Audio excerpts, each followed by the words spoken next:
ఇదే socio economic సర్వేకి సంబంధించి చంద్రబాబు నాయుడు గారు తన బడ్జెట్తో పాటు ప్రవేశపెట్టిన సోషియో ఎకనామిక్ సర్వే డాక్యుమెంట్ కూడా ఒకసారి బయటికి తీద్దాం. ఎందుకంటే ఇదే బడ్జెట్తో పాటు ఆయన హయాంలో ఆయన ప్రవేశపెట్టిన సోషియో ఎకనామిక్ సర్వేకి సంబంధించిన రిపోర్ట్ ఒక్కసారి బయటికి తీస్తే ఆ సోషియో ఎకనామిక్ సర్వేలో socio economic report page number 379 అటువైపున టేబుల్ ఒకసారి చూడండి.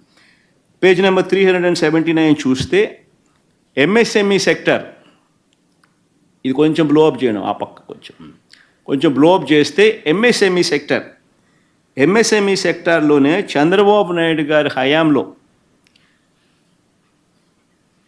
2014 నుంచి 19 మధ్య కేవలం ఆయన హయాంలో 8,67,000 మందికి మాత్రమే ఉద్యోగాలకు అందుబాటులోకి తీసుకురాగలిగితే చంద్రబాబు నాయుడు గారు ఇదే వైఎస్ఆర్సీపీ హయాంలో 2019 నుంచి 2024 మధ్యలో ఏకంగా 32,79,770 ఉద్యోగాలు వైఎస్ఆర్సీపీ కల్పించినట్టుగా ఆయన ప్రవేశపెట్టిన socio economic survey report, budget డాక్యుమెంట్స్తో ప్రవేశపెట్టిన సోషియో ఎకనామిక్ సర్వే రిపోర్ట్తో ఆయనే ఒప్పుకుంటూ అసెంబ్లీలో ప్రవేశపెట్టాడు.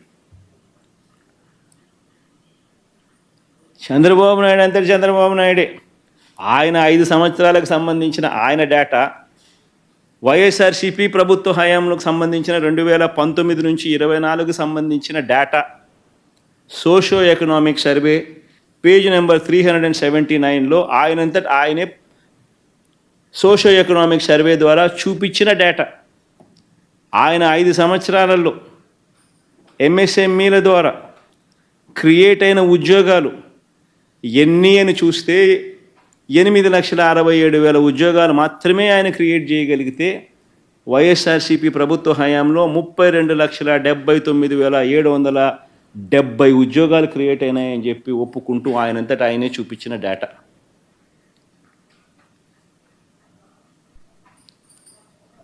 ఎవరి హయాంలో అభివృద్ధి రిజిస్టర్ అయింది అని ఒక్కసారి గమనించమని అడుగుతా ఉన్నా.